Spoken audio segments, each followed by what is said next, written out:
नियम बना लो बैसाख महीने से। बैसाख महत्म में ये वर्णन किया कि एक बेलपत्र का वृक्ष हो या पीपल का वृक्ष हो या तुलसी का पौधा हो या आंवले का वृक्ष हो या बट वृक्ष हो, उस वृक्ष के नीचे बैसाख के महीने में जो जल समर्पित करा जाता है, उस जल की पुण्य इतनी प्रबल हो जाती है कि व्यक्ति के जीवन में जितना पाप कर्म करा होता है वो सब निष्फल हो जाता है, वो सब समाप्त हो जाता है। बैसाख महीने में पार्थिव शिवलिंग के निर्माण का, और उसमें एक बात कही गई कि जब संसार का मनुष्य मृत्यु लोक में रहने वाला मानव, मृत्यु लोक में रहने वाला मनुष्य मिट्टी के शिवलिंग का निर्माण करता है, पार्थिव शिवलिंग का निर्माण करता है, और जिस घर में पार्थिव शिवलिंग का निर्माण होकर उसकी पूजन होती है, घर का सदस्य उस पर अगर एक बूंद जल समर्पित कर देता है तो जितने घर के सदस्य होते हैं उस पार्थिव शिवलिंग के निर्माण को करने वाले होते हैं, पूजन करने वाले होते हैं, उनको 6 महीने तक किसी बड़ी बाधाओं को झेलना नहीं पड़ता, वो दुख अपने आप हट जाता है।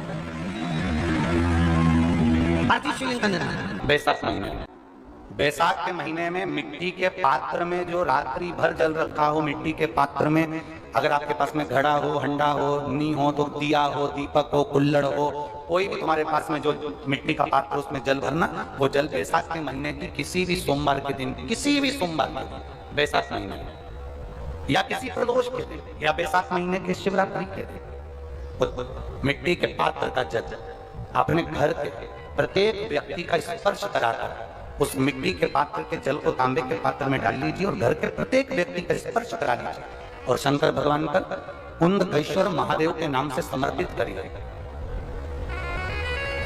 कुंदकेश्वर महादेव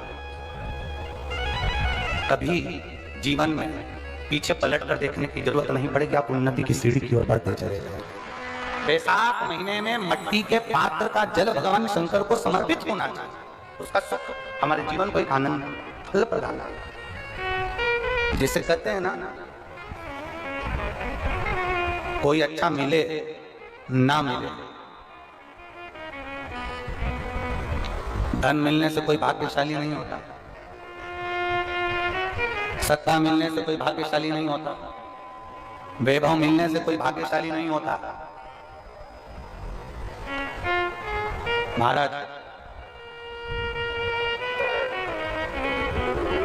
धन मिलने से कोई भाग्यशाली नहीं होता, वैभव मिलने से कोई भाग्यशाली नहीं होता, सत्ता मिलने से कोई भाग्यशाली नहीं होता, बड़ा मकान मिल जाने से कोई भाग्यशाली नहीं होता। शिव महापुराण की कथा कहती है, अगर 2 सही मिल जाएं तो तुम्हारा जीवन सफल हो जाए, एक गुरु सही मिल जाए और दूसरी घरवाली सही मिल जाए तो तुम्हारी जिंदगी स्वर्ग। दुनिया का सबसे भाग्यशाली व्यक्ति वो होता है जिसको 2 ठीक मिल गए, 2 अच्छे मिल गए, एक गुरु अच्छा मिल जाए, दूसरी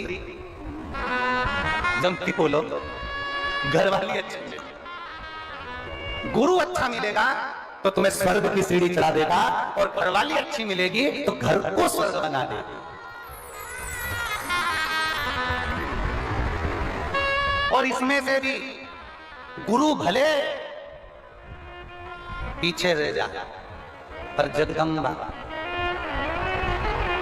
बैसाख के महीने में 9वीं तिथि को माता जानकी का प्रागट्य हुआ है पृथ्वी से।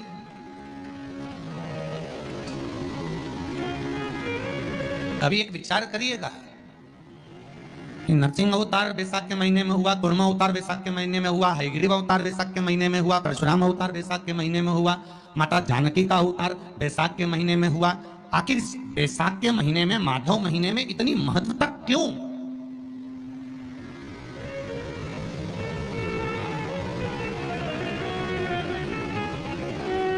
बैसाख के महीने में पड़ने वाली एकादशी, चतुर्थी, प्रदोष,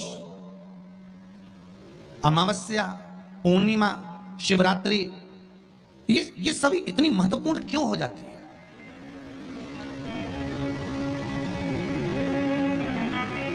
इसकी महत्वता इतनी प्रबल क्यों हो जाती है? किस लिए? क्योंकि बैसाख का जो महीना पड़ता है, सूर्य की संपूर्ण तपन, सूर्य देव अपने पूर्ण तेज के साथ में मृत्यु लोक के निवासियों पर, चाहे जलचर हो, थलचर हो, वायुचर हो, चाहे जो जीव हैं, उस पर जब किरण फेंकते हैं तो संसार का जो मनुष्य है उस पर जब ताप पड़ता है तो ताप पड़ने के कारण उसके मुख से भगवान का नाम निकल ही जाता है, स्मरण नाम निकल ही जाता है। जब उसके मुख से भगवान का नाम निकलता है तो वो भगवान की शरणागति खुद ग्रहण कर लेता है स्वयं।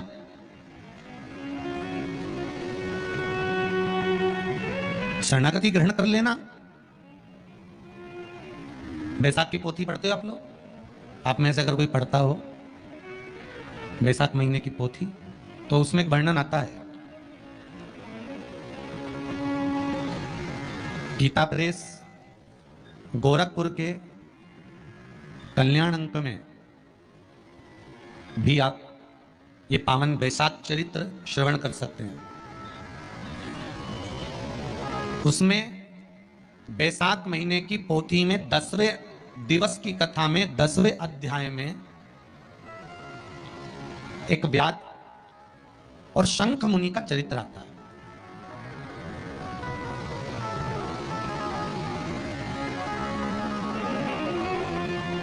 शंख मुनि एक बार निकलकर भगवान शंकर के मंदिर में जल समर्पित करने के लिए जा रहे थे। वो शिव मंदिर की ओर जाते जाते जाते जाते जाते जाते बीच मार्ग में चलते चलते चलते चलते और वो शंख मुनि जब शिव के मंदिर में पहुंचे, शंकर भगवान के मंदिर में जाकर उन्हें दर्शन किया, जल का पात्र उठाया और वो जल का पात्र उठाकर जब भगवान शिव को समर्पित कर रहे थे तो उसी समय जल का पात्र उठाकर जब शंकर भगवान को समर्पित करा गया और शंख मुनि निकलकर जब बाहर आ रहे थे, आते आते शंख मुनि के मन में एक भाव उत्पन्न हो गया कि जब हम भगवान शिव को कुछ वस्तु समर्पित करते हैं तो उसका फल, उसका पुण्य फल हमें कितने समय में प्राप्त होता है। ये शंख मुनि के मन में एक विचार जागृत हो गया, शंख मुनि के मन में एक भाव जागृत हो गया। एक लोटा पानी जो भगवान शंकर को समर्पित करता है, मरने के बाद तुम्हारी औलाद तुम्हारा किसी पवित्र नदी में तर्पण करे ना करे, तुम्हारा शिव को दिया हुआ जल तुम्हारे खाते में पहुंच जाता। आपने जो शंकर भगवान को एक लोटा जल दिया है, शिव जी को एक लोटा पानी चढ़ाया, शंकर भगवान को एक लोटा जल समर्पित करा है, शंकर भगवान को एक लोटा जल अगर आपने दिया है तो वो आपके खाते में पहुंचेगा जरूर, ये निश्चित है, पक्का है।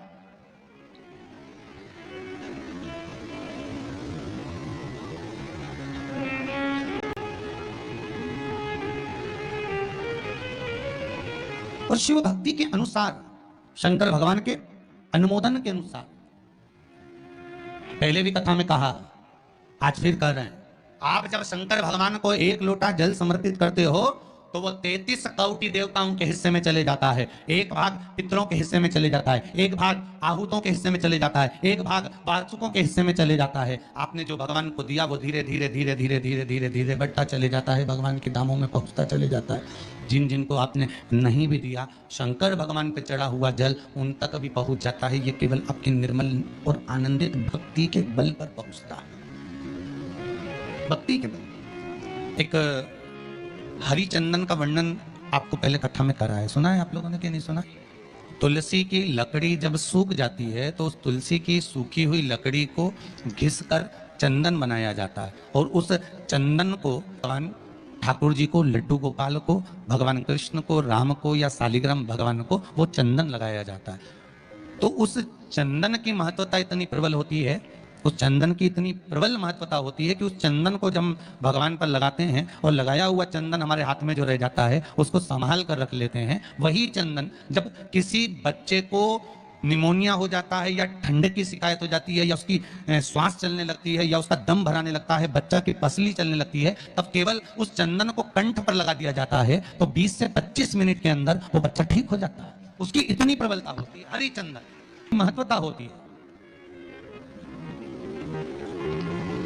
अब तुलसी की जड़ को घिसकर उसका चंदन बनाकर भगवान को लगाना, वो हरि चंदन। उसी तरह यहां जयंत के मुख से, जयंत ब्राह्मण के मुख से सुना जा रहा है कि बैसाख महीने में पवित्र वृक्ष के जड़ में एक लोटा जल समर्पित कर देने पर और वहां की जो रज है उसको मस्तक पर चढ़ा लेने पर 84 लाख योनियों से मुक्ति मिल जाती है। 84 लाख योनियों से। आप में से कितनी माताएं या कितने भाई लोग बैठे हैं जो शंकर जी के मंदिर पर जाते हैं और मंदिर पर जब जाते हैं वापिस जब लौट कर आते हैं तो मंदिर की चौखट का स्पर्श कर कर अपने मस्तिष्क पर उस रज को लगाते हैं? आप में से कितने लोग हैं बहुत सारे? ठीक है। अब जितने लोगों ने हाथ उठाया और नियम से अगर शंकर मंदिर की दरवाजे की चौखट पर भगवान शंकर को जल चढ़ाने के बाद जब आप लौट कर आ रहे हैं और उनकी चौखट पर आपने हाथ फेर कर अपने मस्तिष्क पर उस रज को लगाया है, वो धीरे धीरे अपने भाग्य की ओर देखते हैं। तारीख लिख लेना कि मैंने इतनी तारीख से मंदिर जाना चालू करा, इतनी तारीख से मैं ये काम कर रहा हूं और इतनी तारीख तक मुझे ये फल की अनुभूति हुई। ये देख, विश्वास जागृत होने पर फल की अनुभूति है। किस किस के घर में तुलसी का पौधा है? सबके यहाँ है? रख लो।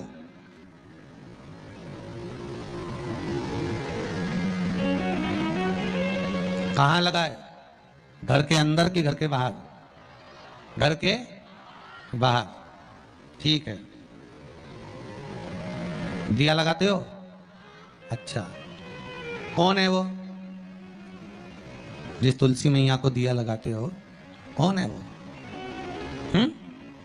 बोलते तो जाओ जरा जल्दी जल्दी। माता है।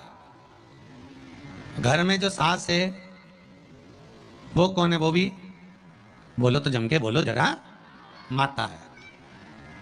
बैसाख का महीना चल रहा है, बहुत जोरदार गर्मी पड़ रही है, बहुत जोरदार गर्मी, खूब जोर की। तुम्हारी सास की कुर्सी घर के बाहर लगा दो।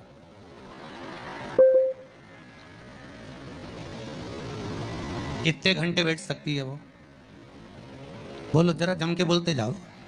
यहां विश्वास की श्रद्धा की कथा चल रही है। क्या चल रही है? भाव और श्रद्धा की कथा चल रही है। कितने घंटे बैठेगी वो? अरे 1 घंटा भी जाने दो रिजी जी। 15 मिनट ऐसी चिलचिलाती हुई धूप में वो बैठ जाए, बहुत कठिन बात, बहुत कठिन। तुम्हारे घर के दरवाजे पर तुलसी का क्यारा है, तुम उसको दिया लगाती हो, माता कहती हो, पूछती हो, पूजती हो। तुमने तुलसा महारानी से कहा, माँ बैसाख की गर्मी पड़ रही है, तेरे को गर्मी लग रही होगी, चल थोड़ी देर में तुझे अपने कक्ष में लेकर चलती हूँ, थोड़ी छांव में रख देती हूँ, तेरे ऊपर एक छत्र लगा देती हूँ, थोड़ा सा एक ब्लाउज का टुकड़ा पड़ा हुआ है, पीस पड़ा हुआ है, उसको मैं तेरे ऊपर डाल देती हूँ, जिससे तुझे गर्मी कम लगेगी। कभी विचार किया? दिनाया है सबने। शिव मंदिर में जाना, 1 लोटा पानी चढ़ाना, शंकर को यदि 1 चावल का दाना चढ़ाया, 1 मूंग का दाना चढ़ाया, 1 फूल की पत्ती को भी समर्पित करा, उसको स्वीकार करा।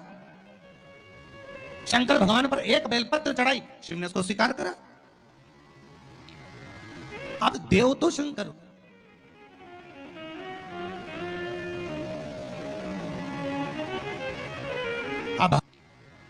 अब देव तो शंकर,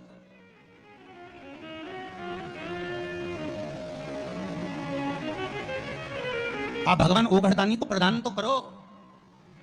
शंकर भगवान पर चढ़ी हुई 1 बेलपत्री का मोल तत्व संसार का मनुष्य जिस दिन समझ गया, उस दिन उसको डॉक्टर के पास जाने की जरूरत ही नहीं पड़ेगी। केवल 1 बेलपत्र का अगर उसने शंकर भगवान पर चढ़ी हुई 1 बेलपत्र के मोल तत्व को अगर वो समझ गया, तो भगवान शंकर की भक्ति को अगर वो समझ गया, महामृत्युंजय मंत्र को अगर समझ गया, श्री शिवाय नमस्तुभ्यम मंत्र को समझ गया, पंचाक्षर मंत्र नमः शिवाय को समझ गया, षडाक्षर मंत्र ओम नमः शिवाय को अगर वो समझ गया, तो उसको फिर डॉक्टर के पास जाने की जरूरत नहीं पड़ेगी। उसकी भक्ति का बल इतना बढ़ जाएगा, श्रद्धा का बल इतना बढ़ जाएगा कि उसको कहीं जाना ही नहीं पड़ेगा। एक नियम बना लो बैसाख महीने से कि शंकर भगवान पर जो बेलपत्र चढ़ी है वो औषधि का काम करती है। शिव पर चढ़ी हुई बेलपत्र मंदिर में क्यों छोड़े? क्यों नदी में हम इसको विसर्जन करें? क्यों नदी में छोड़े हम इसको?